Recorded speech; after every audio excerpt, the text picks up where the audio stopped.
Hola, buen día.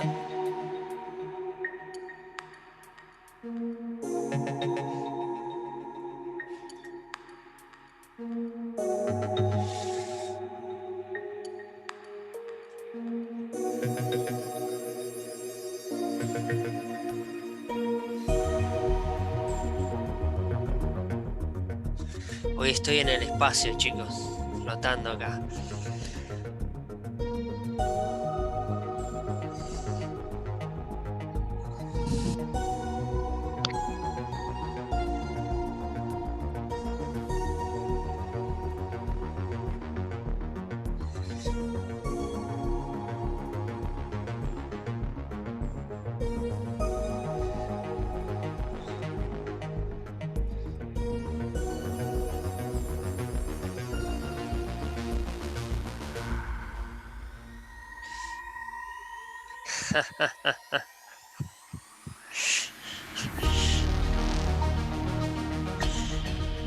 Hay mucha basura ahí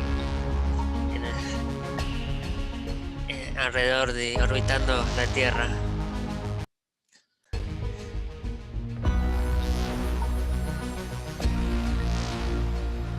Esta es la música que utilizan en este canal de YouTube, que creo que ya se los había recomendado.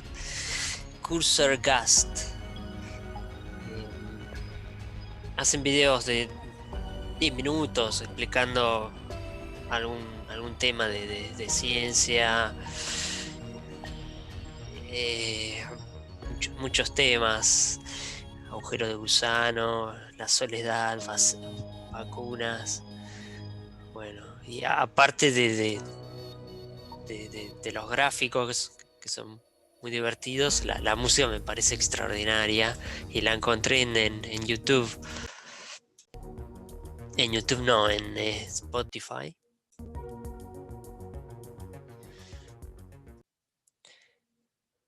Ya que estamos en este tema del espacio exterior, le quería mostrar esta noticia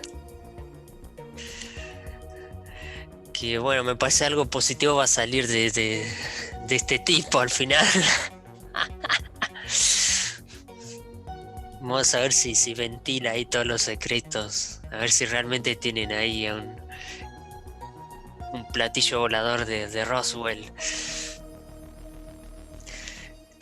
Vieron que ahora está como en la etapa de negación, ¿no? Entonces está amenazando con revelar todos los secretos. Ojalá que lo haga, la verdad quisiera ver qué tienen ahí en el área 51.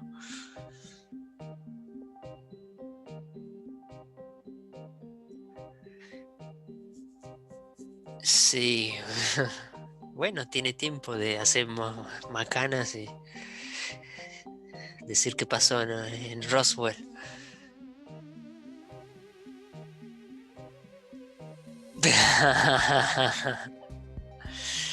Ya están acostumbrados los alienígenas.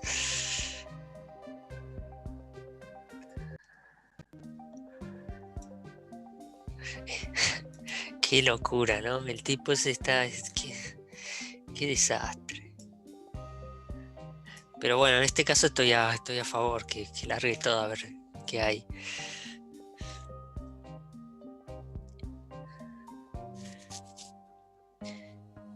Em,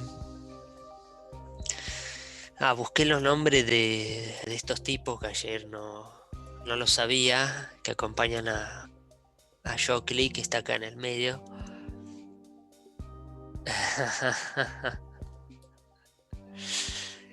El de la izquierda es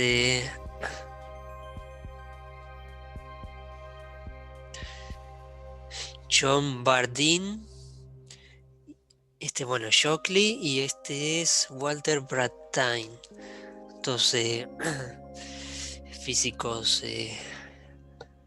norteamericanos que trabajaban en el Bell Labs junto a Shockley y, bueno, desarrollaron el primer prototipo del transistor, que les comentaba ayer. Y leyendo un poco, resulta que el tipo este de Shockley Eh,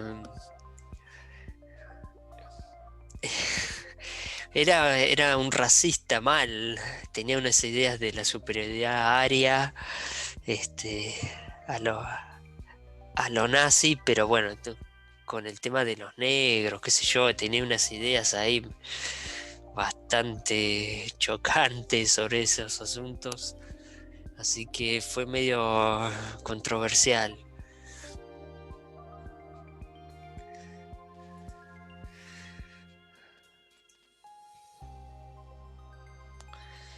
Sí, sí, unas cosas, qué sé yo.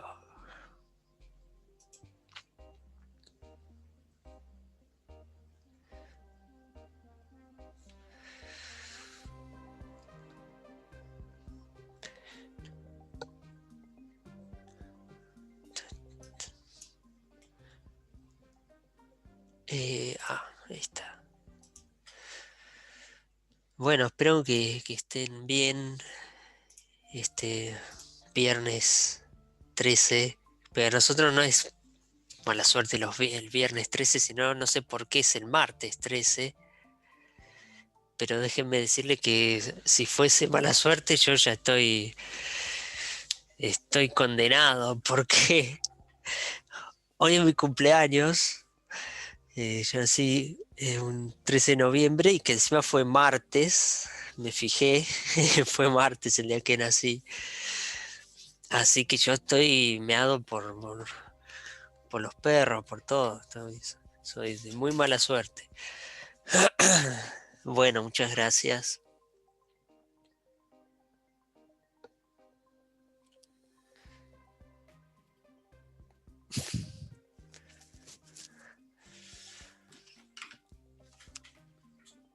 Así que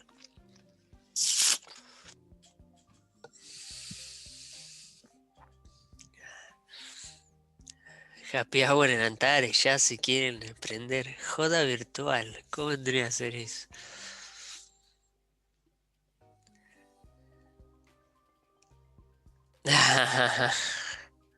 ¿Qué?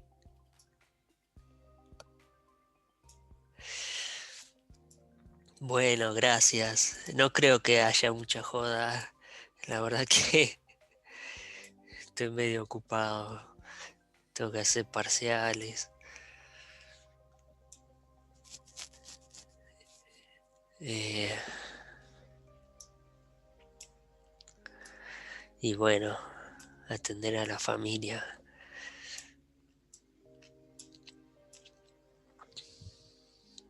Pero les agradezco.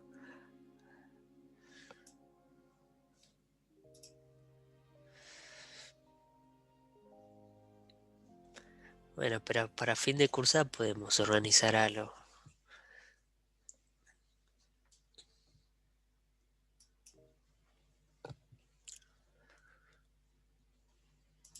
A ver, un momentito que tengo una alergia.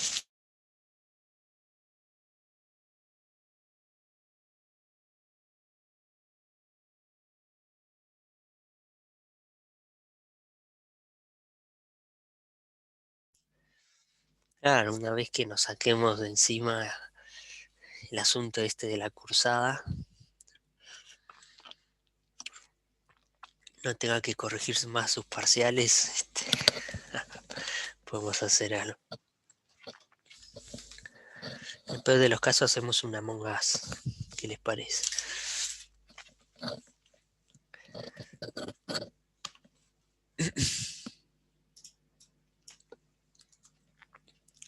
Está, está- está Alberto está con todas las pilas, está con mayúscula, dale, dale, de una. ¡Buah!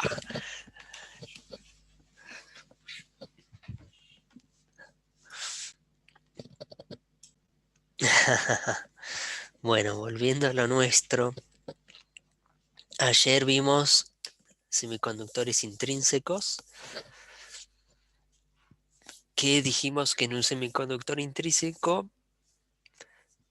lo que sucede es que cuando un electrón es promovido de la banda de valencia a la banda de conducción, deja un hueco en la banda de valencia y entonces hay una paridad, si ustedes, una especie de convertibilidad entre un hueco por un electrón, ¿sí? Por un hueco hay un electrón, ¿sí? Porque justamente fue el electrón que subió a la banda de conducción que dejó un hueco en el tope de la banda de valencia.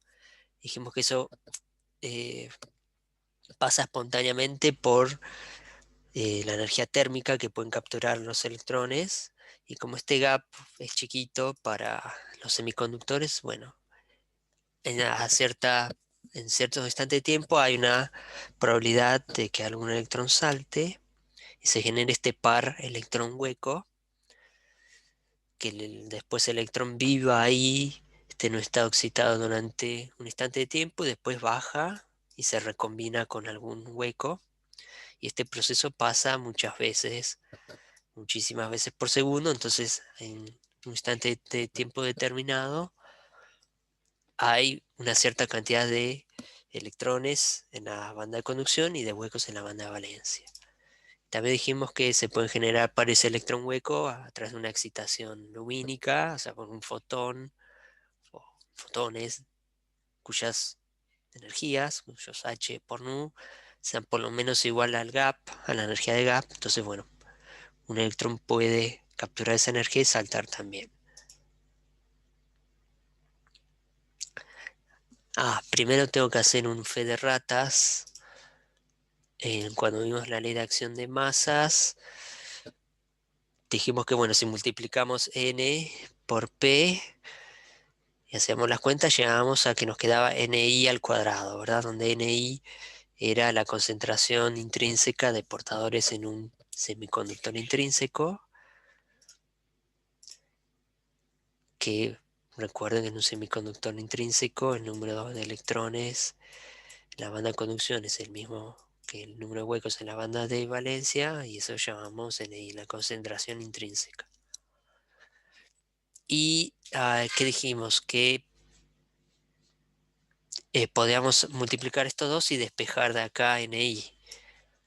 Sí, ni sería la raíz cuadrada, o la raíz cuadrada de n por p, ¿no?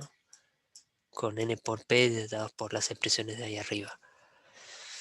Y bueno, uno hace eso, llega a esto, solo que la clase de ayer me comí el 2, acá este no estaba. Pero bueno, cuando hacen la raíz cuadrada, que pasa la raíz cuadrada de nc, nb, y afecta también a la exponencial, ¿sí? Es un medio, entonces queda ahí. Sí, así que sepan disculpar.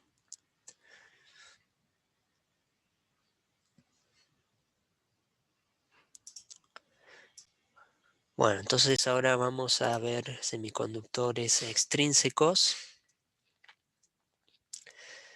que lo que se hace para generar un semiconductor extrínseco, bueno, primero, que es un semiconductor extrínseco, es uno en donde el número de electrones en la banda de conducción es distinto al número de huecos en la banda de valencia.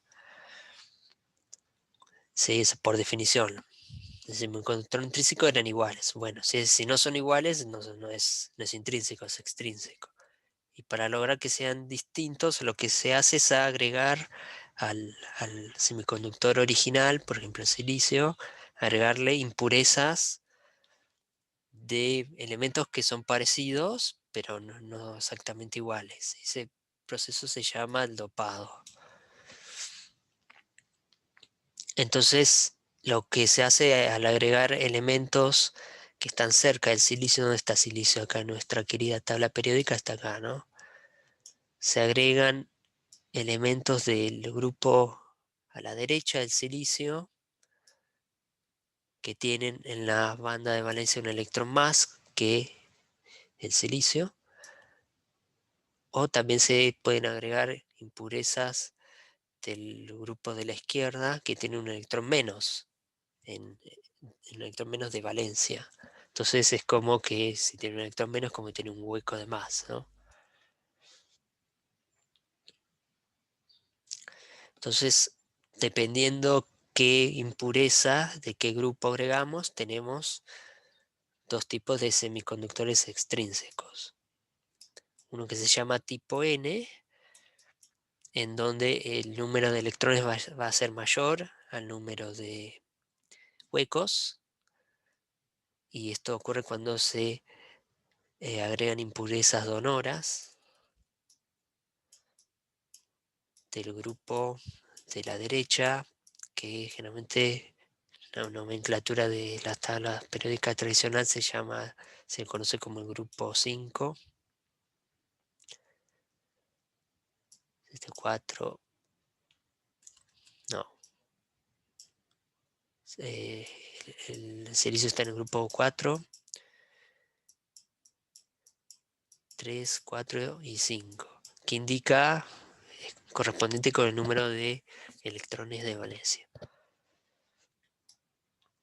Y el otro tipo es el tipo P, en donde el número de electrones en la banda de conducción es menor al número de huecos en la banda de valencia, o visto al revés, el número de huecos es mayor que el número de electrones, o sea, hay más huecos que electrones.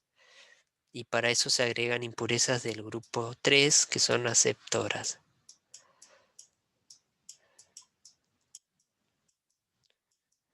Grupo 3.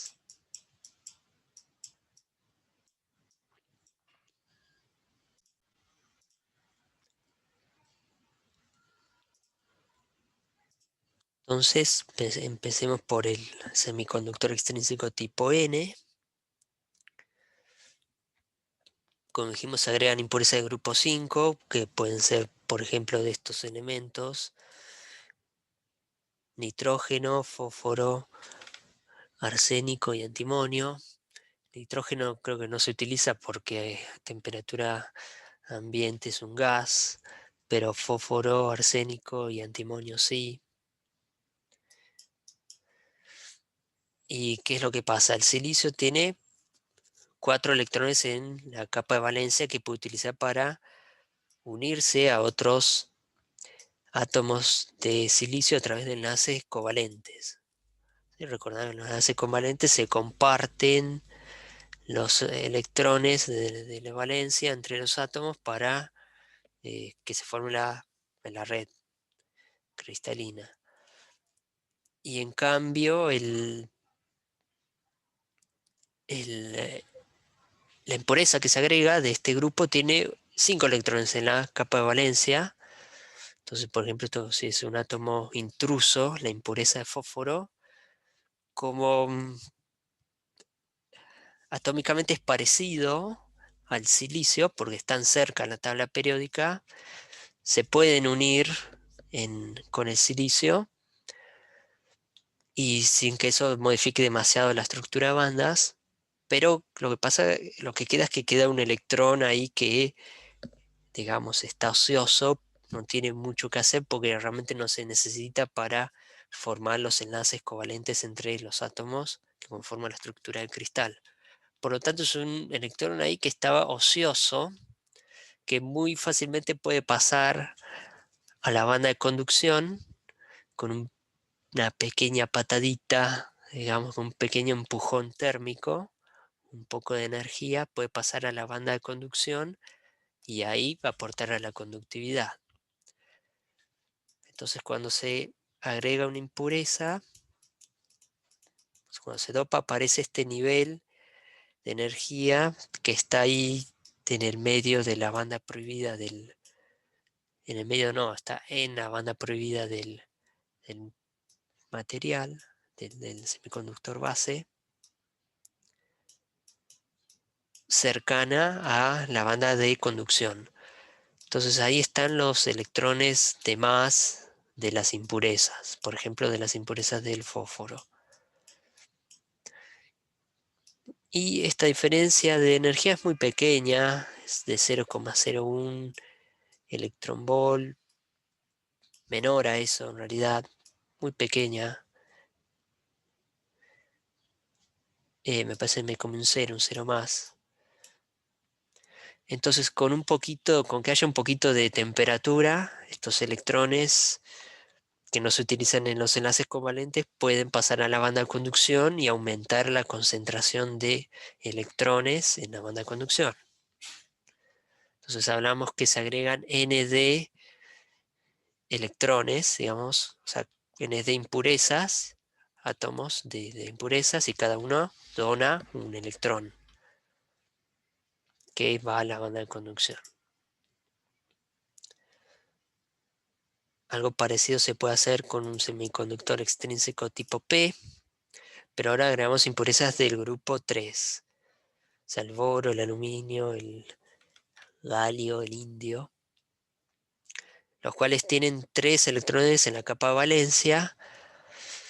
Entonces les falta un electrón para completar el enlace.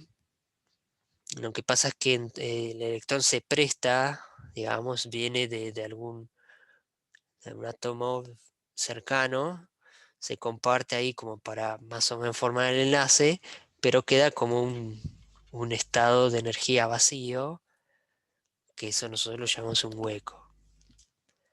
¿Sí? Entonces en este caso aparece un nivel cercano a la banda de valencia que se llama nivel aceptor,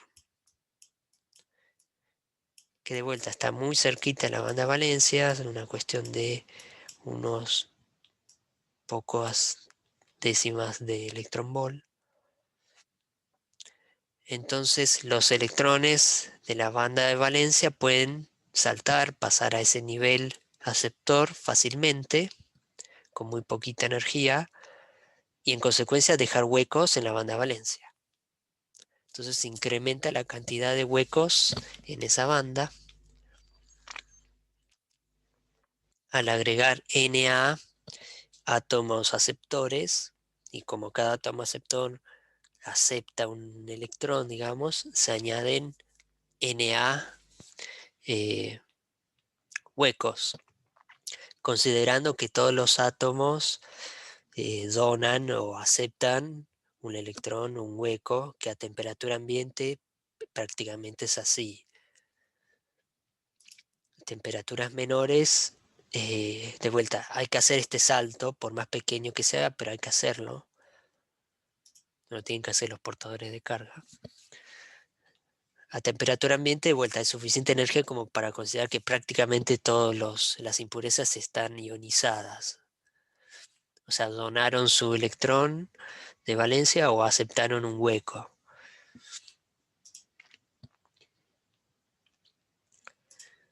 Ok, entonces al agregar impurezas cambiamos la concentración de electrones y de huecos.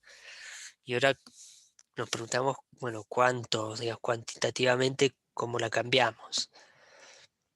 Entonces lo que uno a priori podría pensar, decir, bueno, si tenía antes con el semiconductor intrínseco tenía Ni portadores, por ejemplo, Ni electrones, y lo dopo a ese material con una impureza donora que le agrega Nd electrones. Entonces, bueno, N, la concentración de electrones en la banda de conducción, va a ser la suma de los dos. Eso es lo que uno pensaría, y algo parecido podría razonar para el número de huecos, si agrego Na impurezas aceptoras. Bueno, el asunto es que eso no es así, porque lo que pasa es que cuando se agregan, por ejemplo, electrones, en este diagrama de bandas de la derecha, supongamos que estos dos electrones y estos dos huecos que tenemos se deben a generación térmica, o sea, son intrínsecos, y agregamos electrones, ¿sí? O sea, agregamos con impureza donora, aumentamos la concentración de electrones en la banda de conducción. ¿Qué va a pasar? Algunos electrones que estén en la banda de conducción van a ver que acá hay huecos, entonces se van a venir acá abajo y van a ocupar esos huecos. ¿Sí? Entonces va a haber una recombinación de electrones y huecos, porque bueno, los electrones agregados se van a querer ir a la banda de valencia y tapar los huecos. ¿Sí? Eso quiere decir que no va a haber la suma de estos dos en la banda de conducción, porque algunos bajaron a ocupar huecos en la banda de valencia. Y también indica que los huecos van a ser aniquilados por este exceso de electrones. Entonces uno es de esperar que en un semiconductor tipo N el número de huecos disminuya un montón. Sí, eso lo vamos a ver qué pasa. Pero bueno, entonces no podemos hacer la suma así a mansalva, porque eso en general no es cierto. De vuelta porque ocurre el fenómeno de recombinación, que esos electrones extras en la banda de conducción bajan a ocupar estados en la banda de valencia, entonces no están ya en la banda de conducción. Bueno, entonces si no es eso, ¿cómo hacemos? ¿Cómo calculamos el número de electrones y el número de valencia y de huecos? Tenemos que utilizar una ecuación extra que se llama la ecuación de neutralidad de carga, que es eso, bueno, plantear un balance de carga. Después del dopado, el del semiconductor de manera microscópica tiene que seguir siendo neutro, ¿no? Si no, acumularía una carga, se establecería un campo eléctrico y no sé, podríamos levantar papelitos con un diodo, ¿no? Digamos. Y eso no ocurre, ¿no? El semiconductor sigue siendo eléctricamente neutro después del dopado, porque el único, o sea, las impurezas son neutras también, ¿no? Entonces, ¿qué acontece? El número de electrones que tengamos en la banda de valencia más el número de impurezas aceptoras que fueron ionizadas, eso es lo que quiere decir este signo positivo, ¿sí? Que estas impurezas aceptoras quedaron con carga negativa. em, Porque aceptaron a ver,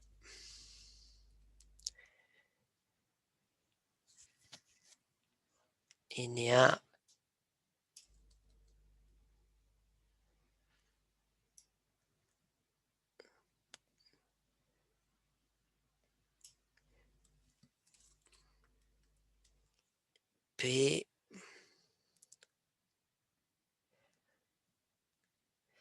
N de las impurezas sonoras ceden un electrón, entonces quedan cargados positivamente los átomos, digamos.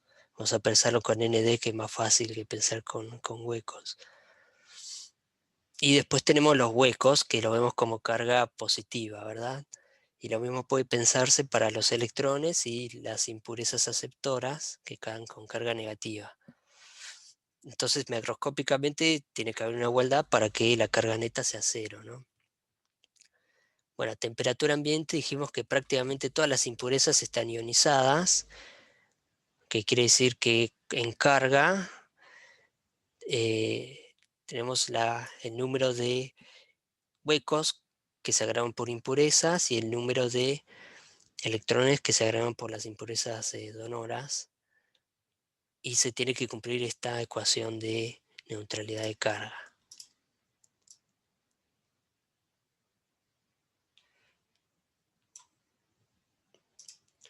¿Sí?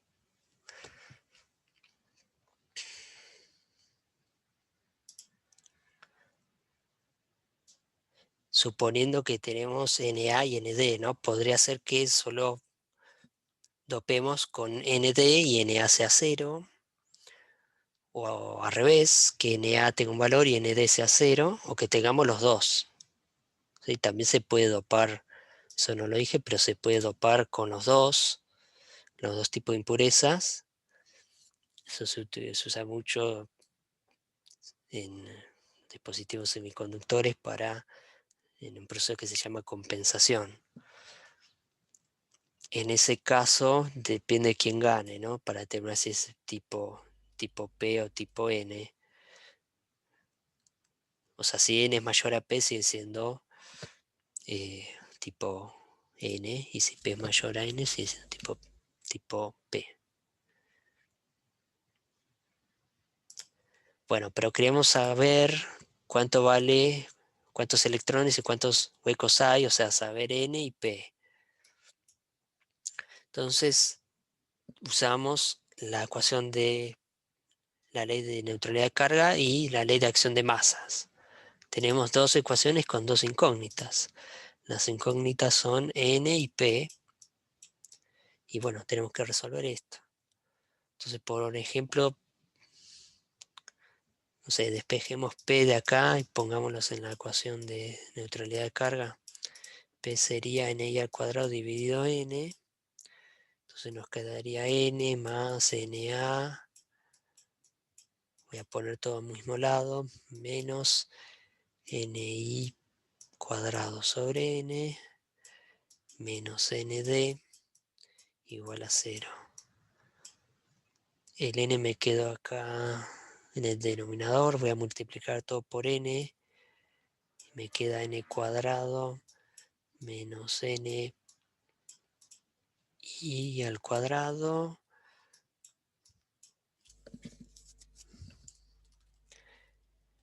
menos, voy a poner primero esto, más NA menos ND por N menos NI al cuadrado. Bueno, entonces claramente nos queda una ecuación cuadrática que tendremos que resolver con Bhaskara, ¿sí? Y habrá dos soluciones, N1 y N2. Y una vez que tenemos N1 y N2 podemos tener P sub 1 y P sub 2.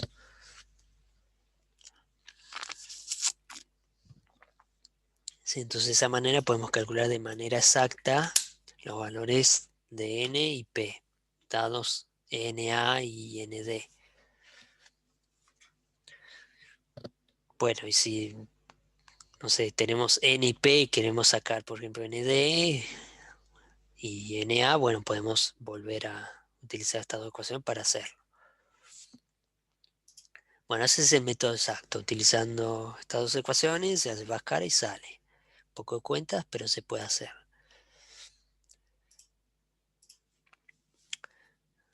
Sin embargo, a temperatura ambiente y en la mayoría de las aplicaciones donde se dopa,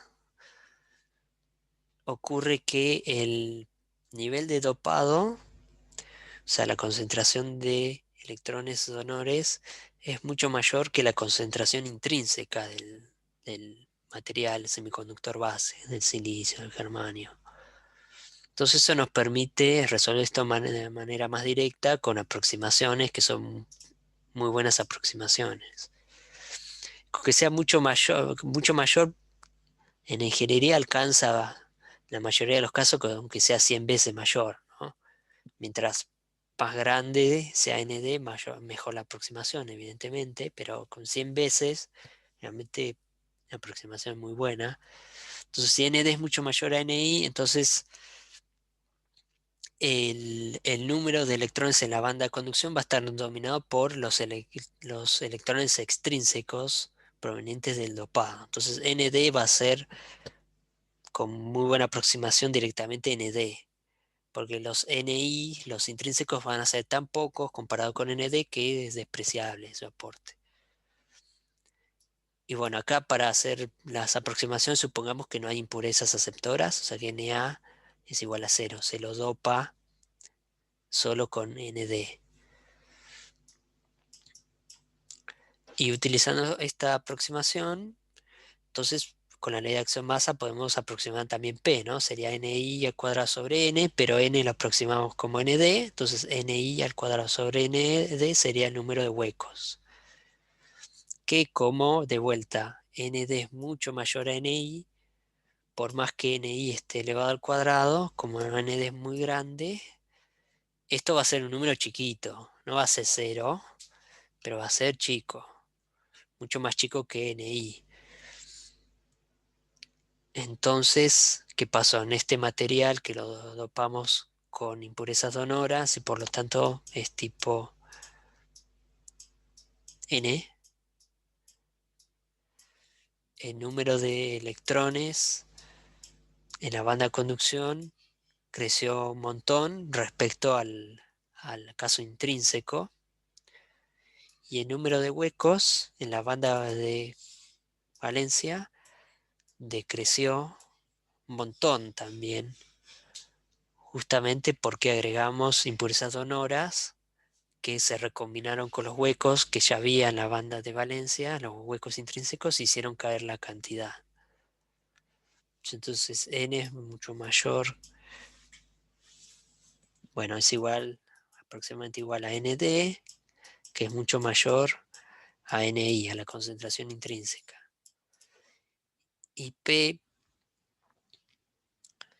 va a ser mucho menor a la concentración intrínseca, ni, y dependiendo el problema, el contexto, podríamos inclusive despreciarlo y decir que anda cerca de cero. O sea que prácticamente los huecos en un material tipo N no hacen nada porque hay muy poquitos. Y lo mismo se puede razonar para el semiconductor tipo N, ¿no? En ese caso topamos con impurezas aceptoras que si su concentración es mucho mayor a la concentración intrínseca, podemos aproximar el número de huecos en la banda de valencia directamente como el número de impurezas aceptoras, y eso hace que el número de electrones en la banda de conducción baje por recombinación electrón-hueco y al punto de que sea despreciable, o sea que es muy chiquita, casi cero. Entonces esas aproximaciones la vamos a usar mucho porque la verdad que ¿quién quiere resolver una ecuación cuadrática? Entonces, bueno, en el práctico van a hacer las dos cosas, pero eso, cuando se pueda hacer la aproximación, mejor, ¿no? Si uno se ahorra hacer cuentas.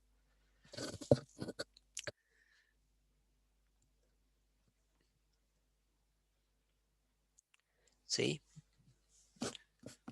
Ok, entonces, siguiendo con esto, ahora que queremos saber lo mismo, que sería el número de electrones y el número de huecos, pero relacionándolo con los niveles de Fermi, porque bueno, es útil, a veces uno solo tiene como información los niveles de Fermi, y a partir de ellos es posible sacar el número de electrones y de huecos en sus respectivas bandas. Entonces acá se usa un trucazo. eh, Presten atención porque es un poco medio revisado esto. Entonces, estas las expresiones que vimos ayer para sacar el número de electrones y de huecos para el semiconductor, ¿no? Dependía de la densidad efectiva de estados y de esta exponencial, ¿sí? De NC y NB, y aparecía acá el nivel de Fermi, ¿no? Y en un semiconductor intrínseco, N es igual a Ni y P es igual a Ni. Y en un semiconductor intrínseco, el nivel de Fermi le llamábamos el nivel de Fermi intrínseco, yo le ponía este superíndice en energía Fermi intrínseco para el semiconductor intrínseco. Entonces de acá despejamos NC, despejamos de acá NC y de acá NB. Entonces nos quedará NI y la exponencial pasa y le cambiamos el signo, ¿no? O sea, acá está menos, acá queda más, menos y más. Y ahora usamos esto en esta expresión. En el caso general, en donde ya no estamos considerando un semiconductor intrínseco, sino un semiconductor extrínseco.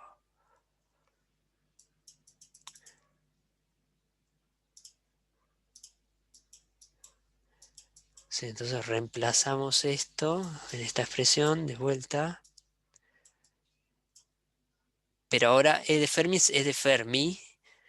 Tenemos dos niveles de Fermi. La energía de Fermi extrínseco, que es E de Fermi a secas, y el nivel de Fermi intrínseco, que es energía de Fermi intrínseco, E, F de I. Bueno, hacemos eso y llegamos a estas expresiones que relacionan la concentración intrínseca, NI, con la energía de Fermi intrínseca de Fermi intrínseca y el nivel de Fermi extrínseco.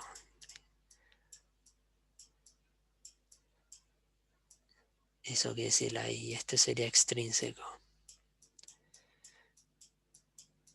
Entonces la diferencia de niveles entre los niveles de Fermi extrínseco y intrínseco me da información, no directamente con eso puedo calcular el número de electrones y de huecos. Bueno, espero que no haberlo confundido más con eso.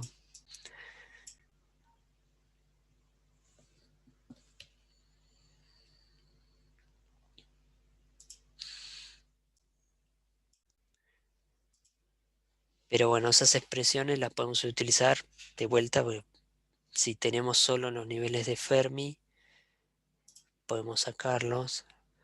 Y recuerden que los niveles de Fermi extrínsecos, generalmente a temperatura ambiente, son fáciles de sacar porque son el gap dividido 2, con una muy buena aproximación.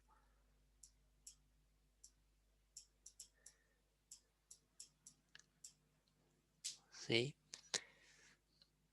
Y fíjense que en el caso de un semiconductor intrínseco, en donde la energía Fermi sería la energía Fermi intrínseca, queda este numerador 0, entonces queda E a la 0 es 1, y nos queda que N es igual a NI y P es igual a NI, como esperábamos, ¿no?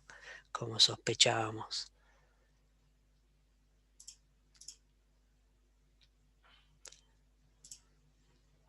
Bueno, respecto al nivel de Fermi extrínseco, ya que deducimos esta expresión y acá aparece el nivel de Fermi extrínseco, lo podemos despejar de ahí. Entonces hacemos eso,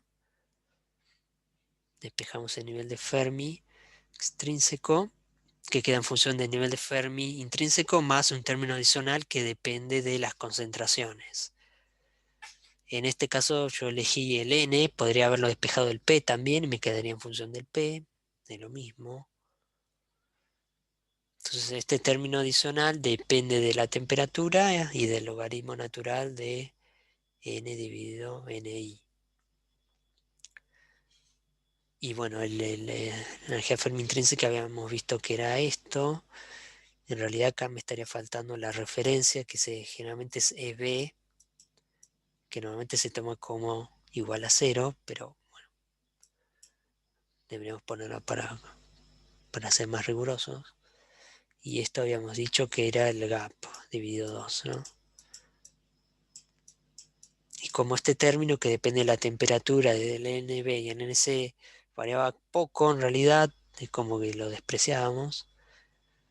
Pero bueno, evidentemente el nivel de Fermi depende de la temperatura. Bueno, ¿qué pasa si, por ejemplo, hacemos un dopado eh, con impurezas donoras y ahí el dopado fuerte? Entonces N es mucho mayor a NI y por lo tanto N va a ser con muy buena aproximación ND. Entonces, si reemplazamos esto acá, nos va a quedar que ND sobre NI va a ser un número grande, mucho mayor a 1, ¿no? Entonces el logaritmo de un número mucho mayor a 1 es algo positivo, por lo tanto el nivel de Fermi se me va para arriba. El nivel de Fermi, este sería el nivel de Fermi intrínseco que está ahí en la mitad, ¿no? Y el nivel de Fermi extrínseco se me va para arriba. Habrá que hacer las cuentas, depende de cada problema, pero respecto al nivel de Fermi intrínseco se va para arriba.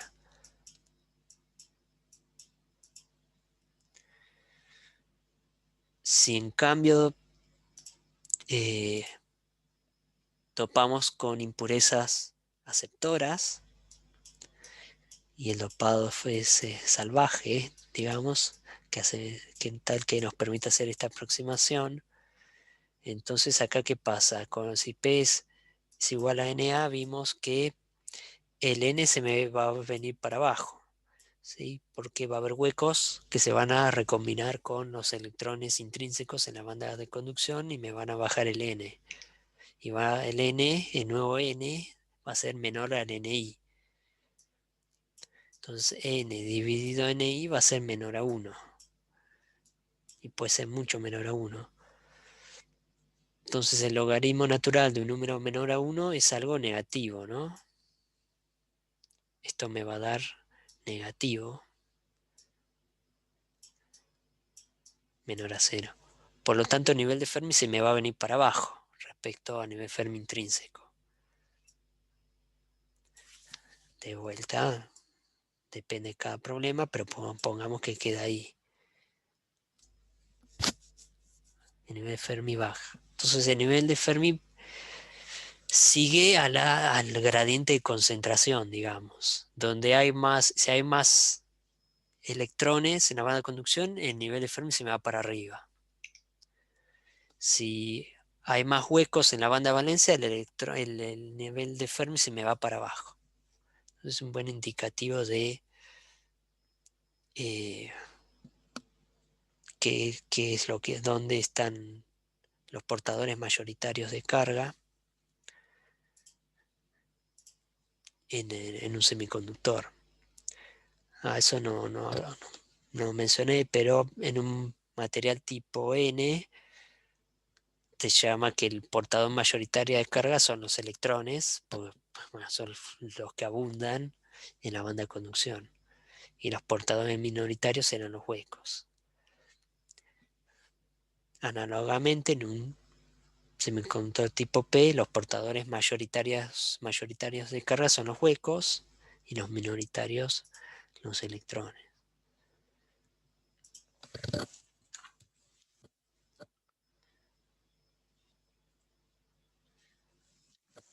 Ok, entonces el último tema que nos queda ver es la conductividad del semiconductor. Entonces recuerden de prácticos anteriores, deducimos que la conductividad dependía del número de portadores de carga, o sea, la densidad, concentración de portadores por la carga de cada portador, por la movilidad de cada portador. ¿Sí? En un conductor normal, un metal, los portadores de carga son únicamente los electrones. Entonces esto era la carga de electrón por la densidad electrónica, creo que le llamamos, por el mu, la movilidad de los portadores. Bueno, acá lo mismo, solo que cambia el nombre de cada cosa, las letras, y que aparece que hay dos portadores de carga, el electrón y el hueco. Entonces, la conductividad es la suma del aporte de cada uno de los portadores de carga. Entonces, tenemos acá los electrones, que el aporte a la conductividad de los electrones, y bueno, el aporte a la conductividad de los huecos. Cada uno tendrá su distinta movilidad y dependerá de la concentración por unidad de volumen de cada uno, del N y del P. Y bueno, el Q generalmente lo tomamos directamente como módulo y chao. Entonces, esto parece engañosamente simple, pero bueno, en realidad el mu, la movilidad, depende de varios factores.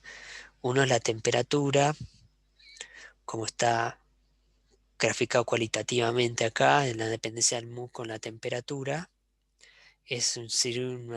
Sigue un comportamiento, digamos, tipo 1 a la t, digamos, inversamente proporcional. Entonces a temperaturas más bajas, en la movilidad más grande, y después va decreciendo. Pero también depende de la movilidad, también depende del dopado, del nivel de dopado. Depende de si el portador de carga es mayoritario o minoritario. En fin, depende de varias cosas.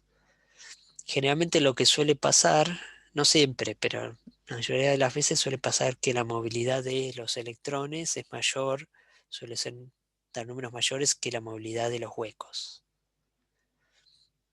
Esto tiene sentido porque los electrones en la banda de conducción están prácticamente libres, entonces es razonable pensar que su movilidad es mayor, mientras que los huecos en la banda de valencia tienen que hacerse paso entre estados que están ocupados.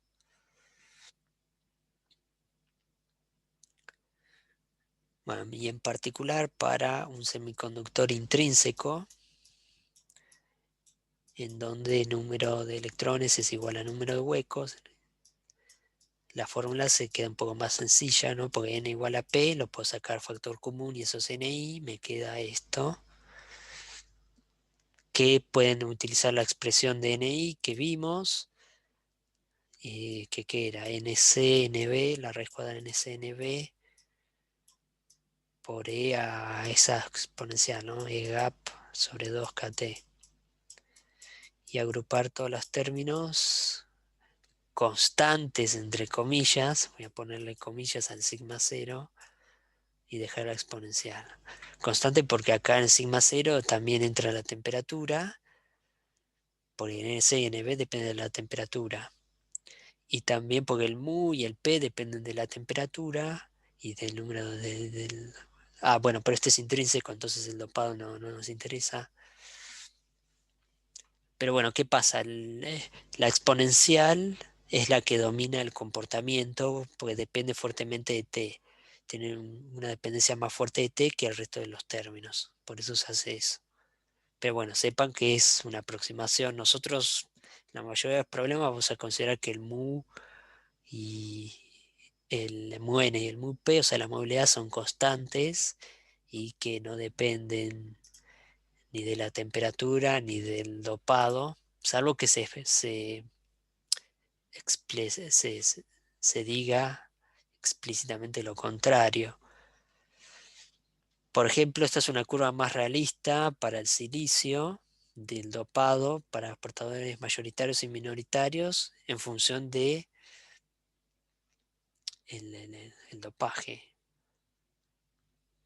Entonces la movilidad depende del dopaje y también de si el portador es minoritario o mayoritario. Pero fíjense que en casi todos los casos la movilidad de los electrones, o sea, el mu n, es mayor a la de los huecos. Siempre está arriba. En caso de mayoritario siempre está arriba. Mu n más grande que mu p. Y minoritarios también, ¿no? Acá tienen minoritarios, mu n minoritarios y mu p minoritarios.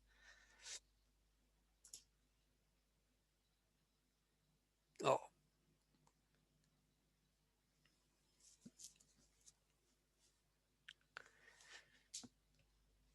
bueno, entonces evidentemente la conductividad depende de la temperatura muchísimo. Para caso intrínseco aparece, está dominada por ese comportamiento exponencial que a temperaturas em, ambiente, digamos, el famoso 300 Kelvin, el ambiente caribeño, el aporte a la conductividad por parte de los portadores intrínsecos es más bien despreciable, es poco. Predomina la conductividad debida al ND, en este caso a las impurezas donoras. Pero a medida que si vamos aumentando la temperatura, ya la generación térmica empieza a generar más y más pares electrón hueco y empieza a hacer que la concentración de electrones crezca y por lo tanto crezca la conductividad.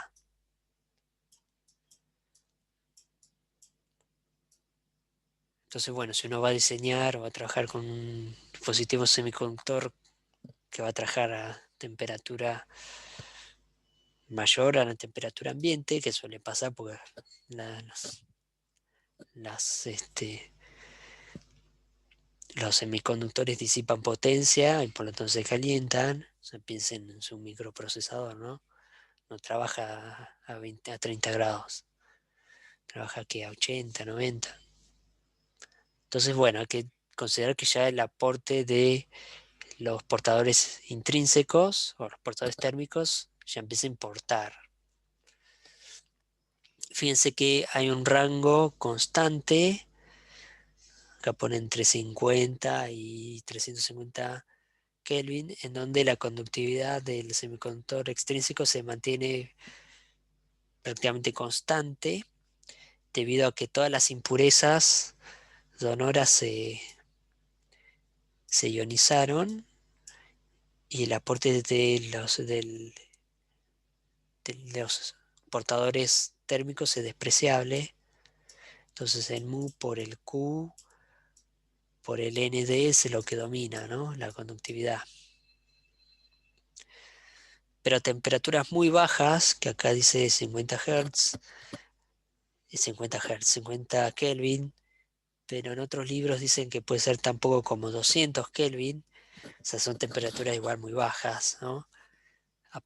Esto se conoce como el fenómeno de freeze out o congelación, no sé cómo traducirlo. Freeze, bueno, no importa, freeze out, en donde ya no hay la suficiente energía térmica como para que las impurezas se ionicen, ¿no? Vieron que yo les dije que hay que hacer ese salto del nivel de honor a la banda de conducción. Y en ese rango de temperaturas hay poca energía térmica disponible, entonces no todos los electrones donores saltan o pueden saltar a la banda de conducción y por lo tanto no están disponibles para aportar a la conductividad y baja. Entonces en el espacio, aparte de que nadie te puede oír gritar, los semiconductores no funcionan. El espacio está muy frío, ¿no? Las temperaturas absolutas son muy bajas y la electrónica no funciona a esa temperatura porque no hay conductividad, nada funciona como debería. Están todos los semiconductores congelados. Por lo tanto, cada 2 por 3 hay que invertir tiempo, más que tiempo, energía en calentar la electrónica. Entonces, qué sé yo, las ondas espaciales tienen resistencias térmicas, resistencias eléctricas para aumentar la temperatura de la electrónica. No. Bueno, ahora tiene práctico. Y el primer ejercicio de semiconductores extrínsecos es este. Se encontraron las concentraciones de electrones y huecos para el arsenuro de galio, topado con 10 a la 16 centímetros a la menos 3 de impurezas aceptoras, lo alcanza a nivel de Fermi. Es un diagrama de energías para este semiconductor dopado a temperatura ambiente. Bueno, siempre es importante que nos diga en qué temperatura estamos trabajando. Realmente se asume temperatura ambiente, que de vuelta son alrededor de 300 Kelvin.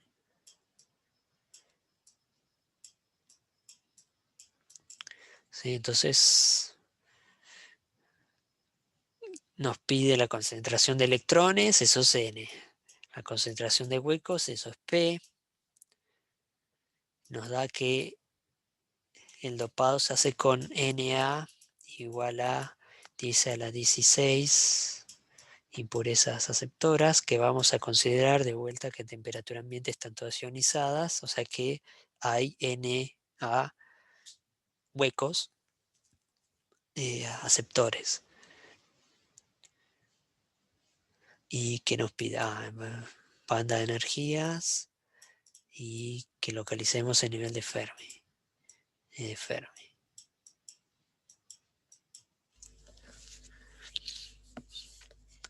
Entonces, lo primero que deberíamos hacer es ver si podemos usar la aproximación para calcular el N y el P, porque así nos ahorramos hacer cuentas al PP.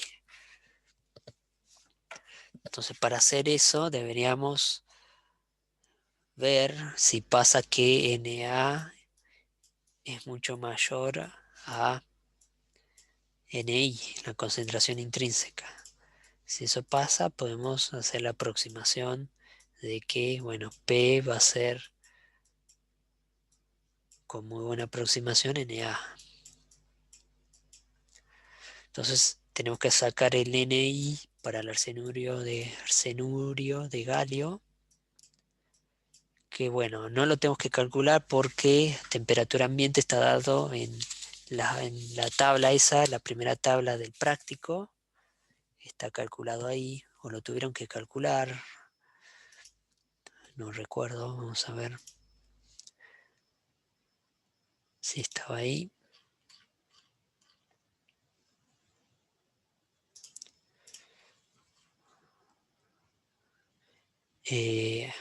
Así es dato. Bueno, arsenurio de galio, Ni es 2,2 por 10 a la sexta.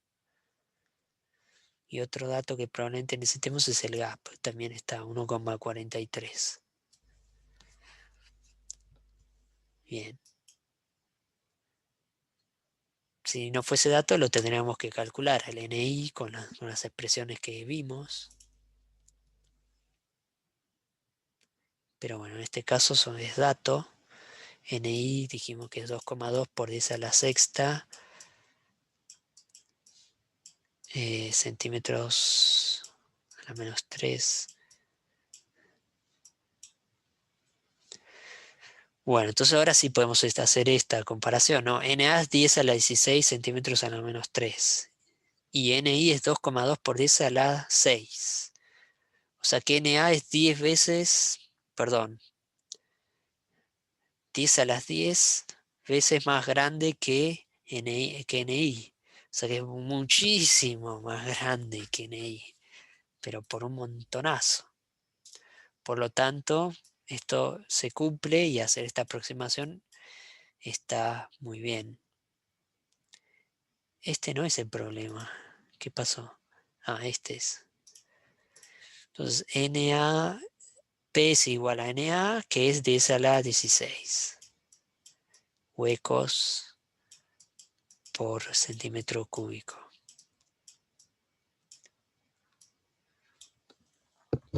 Ahí sacamos los huecos, la concentración de huecos. Y la concentración de electrones sale a partir de la ley de acción de masa, ¿no? Es hacer N por I es igual a Ni al cuadrado. Despejamos de acá N. Sería Ni al cuadrado dividido P, pero P es Na. Bueno, podemos hacer las cuentas. Esto debería dar extremadamente chico, prácticamente cero. Yo hice las cuentas y esto me da 4,84 por 10 a la menos 6 electrones por centímetro cúbico. Eso es prácticamente cero, ¿no? Para fines, en el contexto de este problema, muy pequeño. ¿Por qué baja de vuelta, por qué baja el número de electrones? Porque como hay un exceso de huecos en la banda de valencia, los electrones intrínsecos en la banda de conducción bajan para recombinarse.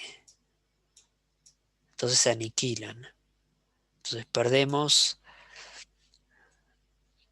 muchos electrones y perdemos muchos electrones en la banda de conducción, prácticamente todos, y la misma cantidad de huecos en la banda de valencia, pero los huecos en la banda de valencia no nos importa porque tenemos huecos provenientes de las impurezas aceptoras, ¿no?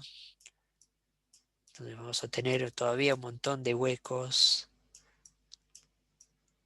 ahí en la banda aceptora, en la banda de valencia. Y prácticamente la banda de conducción nos va a quedar vacía, porque de vuelta todos los electrones se avivaron que habían huecos vacíos, o sea, espacios vacíos en la banda de valencia y bajaron. A los electrones les gustan los huecos. Es así.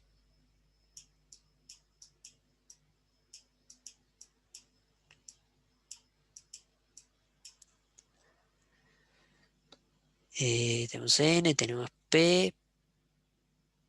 Tenemos que hallar el nivel de Fermi. Entonces, para hacer eso necesitaríamos primero el nivel de Fermi intrínseco, que sabemos que está en la mitad de la banda, de la banda prohibida. Y el gap para el arsenio de galio lo tienen en la tabla, 1,43 electron volt.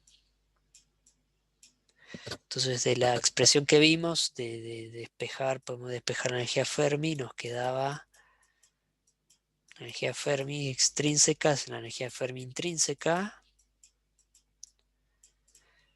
más ese término que depende de K por T, de la temperatura térmica, que es K por T, por el logaritmo de la concentración N dividido en I. Lo habíamos visto, también lo podemos ver como P sobre NI, si lo despejan de la otra ecuación, pero bueno, para ser consistente podemos usar esta misma. Y la energía Fermi intrínseca la podemos aproximar a temperatura ambiente, muy buena aproximación, directamente considerarla el gap dividida 2.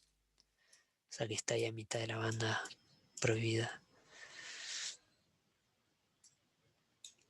Entonces, ¿dónde creen que debería estar el nivel de Fermi? ¿Para dónde debería irse? ¿Para arriba? ¿Para abajo?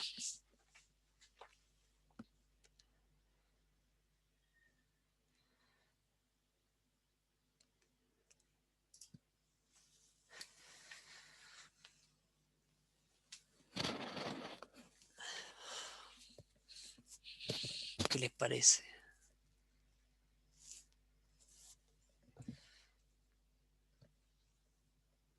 Para abajo, claro. Se me va para abajo. No sé cuánto ahora lo vamos a calcular. Pero seguramente va a estar más abajo que el nivel de Fermi intrínseco, porque de vuelta el nivel de Fermi sigue el gradiente de concentración, ¿no? Donde hay más portadores de carga. En este caso, que dopamos con impurezas aceptoras, tenemos más huecos en la banda de valencia que electrones en la banda de conducción, muchísimos más. Entonces el nivel de Fermi se va para ahí, se va para abajo, para los huecos. Profe, en vez de ponerle que la próxima tengamos más electrones arriba en la banda de conducción, la energía de Fermi intrínseca iría hacia arriba, junto con la energía aceptora. En el caso contrario, sí.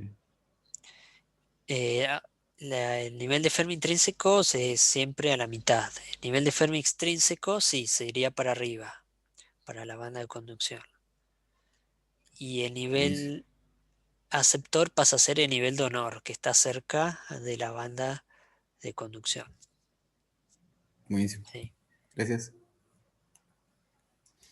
Entonces, bueno, acá hay que hacer las cuentas. Tenemos el N, tenemos el NI, K por T, K la constante de Boltzmann, la temperatura en Kelvin. Si tengan en cuenta que tengan cuidado con las unidades, que hay que convertir el electrón volt a joule y viceversa. Pero bueno, con todas esas salvedades, si hacen esas cuentas, les queda que el nivel de Fermi queda,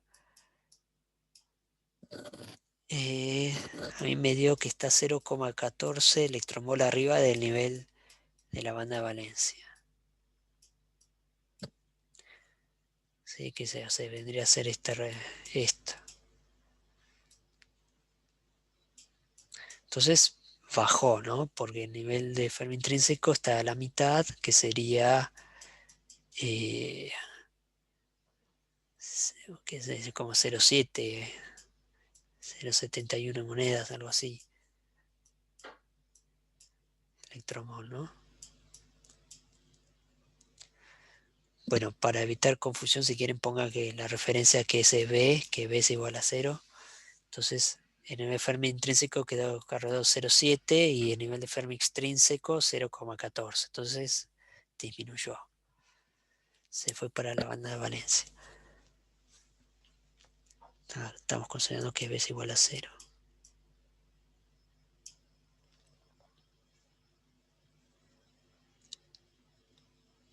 ¿Sí?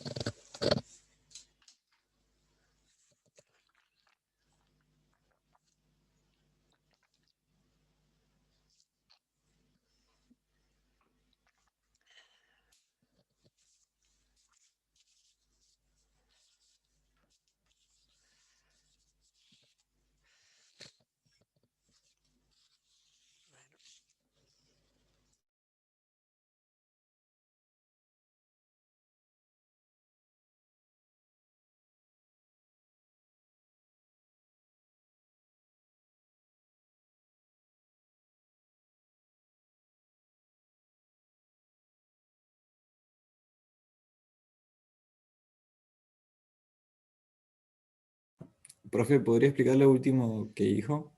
Lo último que hizo, lo de la energía Fermi, ¿por qué se anula esa energía? ¿Por qué B es igual a 0? Sí, sí. Ok.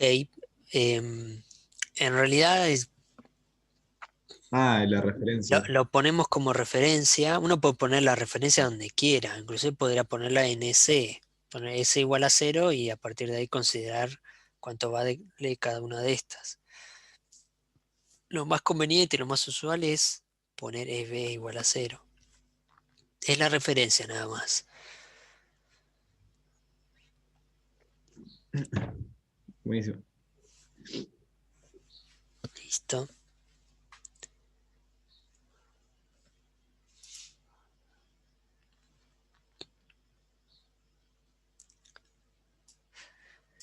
Bueno, en el práctico tienen varios de estos ejercicios así que van a tener bastante práctica con NA, con ND, cuando hay NA y ND. Y van a comparar qué pasa, o sea, el caso cuando lo calculan exactamente, o sea, resolviendo la ecuación cuadrática, frente a el caso aproximado, y van a ver que en la mayoría de los casos no hay prácticamente diferencia si se cumple que la concentración de la impureza es mucho mayor que la concentración intrínseca a temperatura ambiente.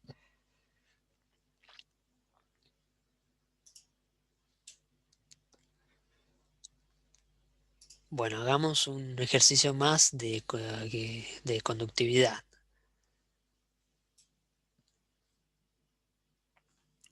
Entonces este es el 12, que dice se utiliza como resistencia de una zona de un circuito integrado una barra de silicio tipo N de 2 milímetros de longitud y 2,5 por 10 a la menos 5 metros cuadrados de sección. Sabiendo que la concentración de átomos donores es ND 5 por 10 a la 13 centímetros cúbicos, determinar su resistencia a 300 Kelvin. Demostraron que la contribución de hueco es despreciable.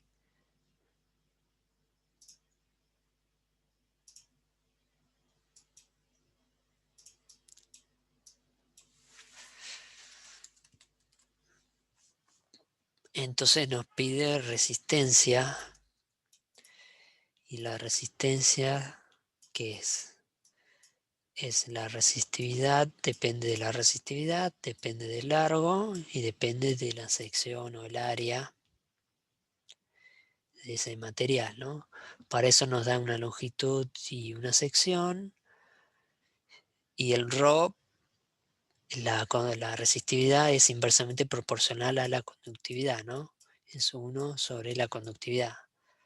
Entonces, si calculamos la conductividad, calculamos la resistividad y de ahí la resistencia con los datos que nos da. Entonces, en realidad, la incógnita es la resistividad de ese material semiconductor. Entonces, acabamos de ver que la conductividad es depende de los dos portadores de carga, sería el Q por la movilidad de los electrones, por la concentración de los electrones en la banda de conducción, más el aporte a la conductividad de los huecos. Mu H por P. Y nos dice que esto es silicio y que está dopado con Nd 5 por 10 a la 3. Entonces lo primero que yo haría por lo menos es ver si puedo utilizar aproximaciones, es decir, si se cumple que Nd es mucho mayor a Ni para el silicio. Entonces, como estamos trabajando a temperatura ambiente, podemos utilizar esa tabla tan conveniente que alguien puso en el práctico. Entonces, para el silicio, Ni es 1,08 por 10 a la 10 centímetros a la menos 3. Y esto es 5 por 10 a la 13 por 10 a la menos 3. O sea que Nd es 1000 veces, como 1000 veces más grande que Ni. Entonces se cumple esto. Por lo tanto podemos decir que N va a ser Nd. Y que P, aplicando la ley de acción de masas, que va a ser Ni al cuadrado dividido Nd.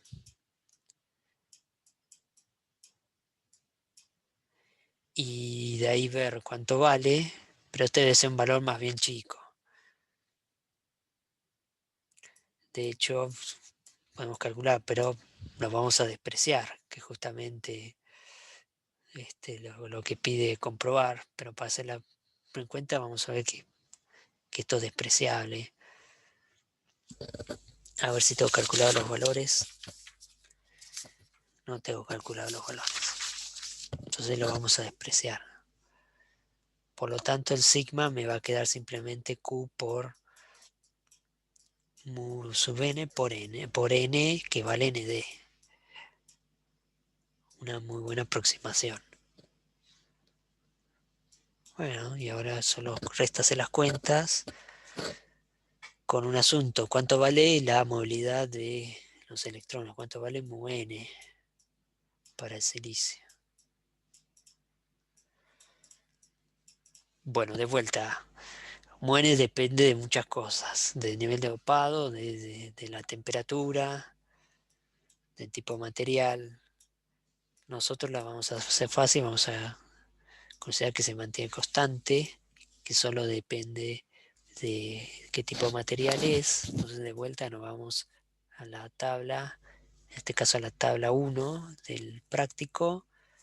Para el silicio dice movilidad de los electrones, mu n, 1430 centímetros cuadrados sobre volt por segundo. Entonces vamos a utilizar eso.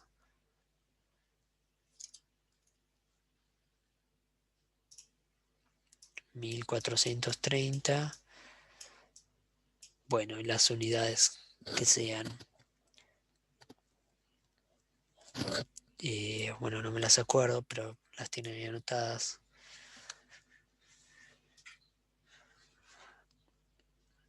¿Sí? Y hacemos las cuentas. Y eso da, desde las cuentas, pueden corroborar. A mí me dio 1,14 metros por ohm por metro a la menos 1 sería, ¿no? Porque esto es conductividad.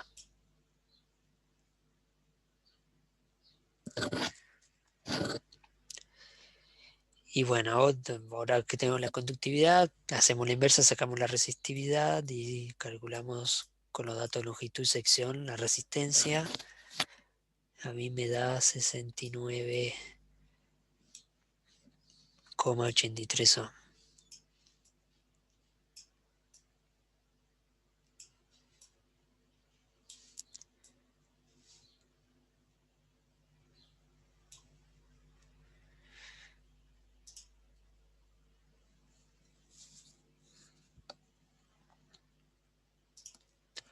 Bueno, si quieren pueden repetir estas cuentas, pero ahora considerando el factor, el aporte a la conductividad de los huecos, van a sacar el mu-h también de la tabla 1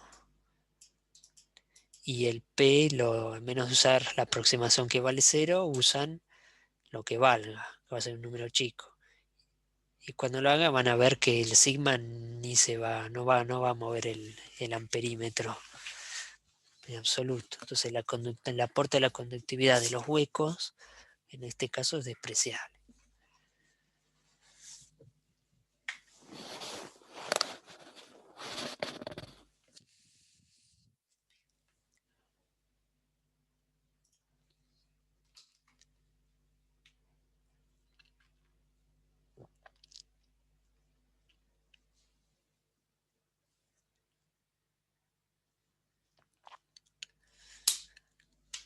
Voy a tener alguna consulta.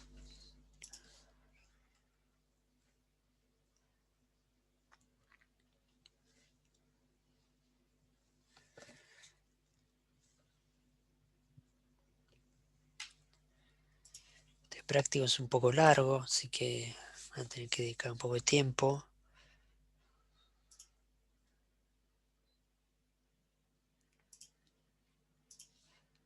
Pero bueno, son los temas más importantes de la materia, ¿no? Después esto lo van a aplicar en circuitos electrónicos 1. Ya puedo disfrutar mis cumpli.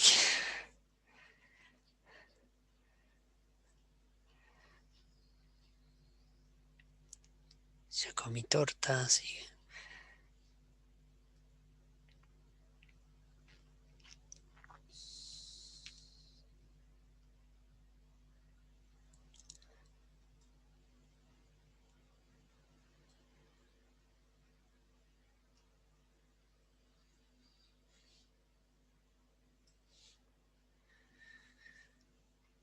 Y más rato les anuncio los entregables.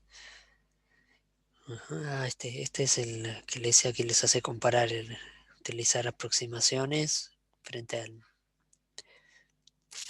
al método exacto, o sea, usar las cuadráticas.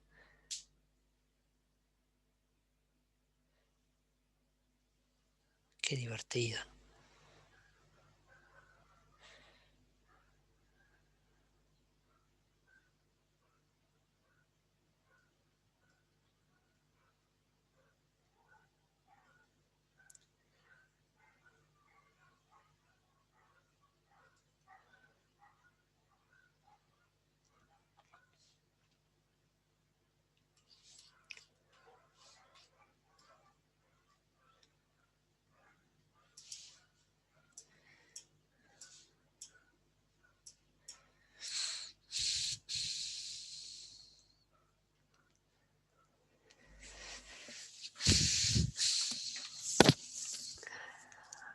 Relatividad.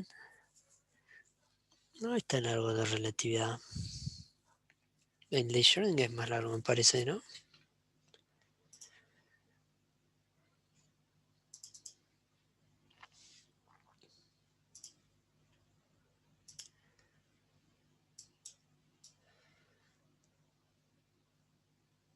28,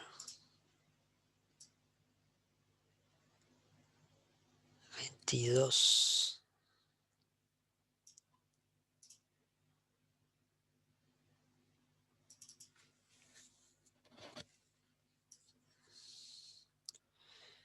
25. Andan por ahí. No es que sean demasiado largos estos prácticos, es que los otros son muy cortos. Que agrega más problemas. Teoría de electrón libre que es muy cortito. 7, 8, 10. Bueno, no está tan mal. 14. Creo que teoría de bandas más corto. Pero acá hay un error porque es 6 y después empieza con 6 de vuelta. Sería 9.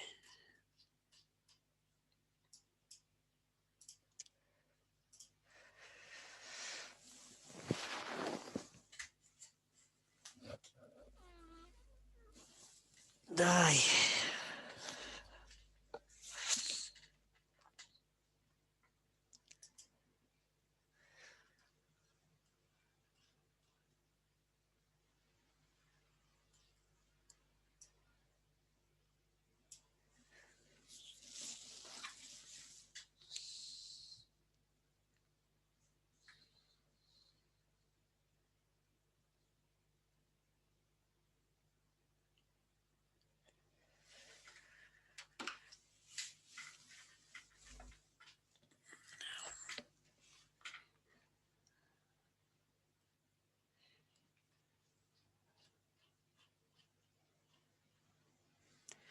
Bueno, chicos, no tienen una consulta. Van a que tener que ponerse a hacer los ejercicios. Y ahí va a saltar. Van a saltar con consultas.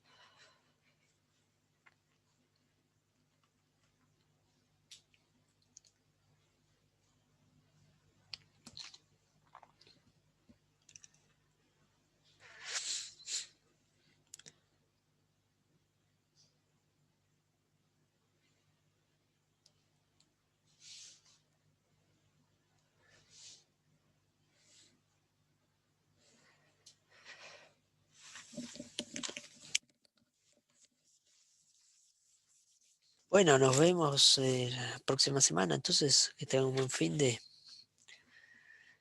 Bueno, que te sea leve, pica, cocines rico.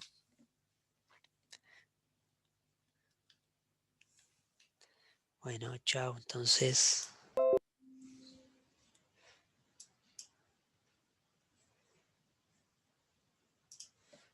Chao, profe, nos vemos.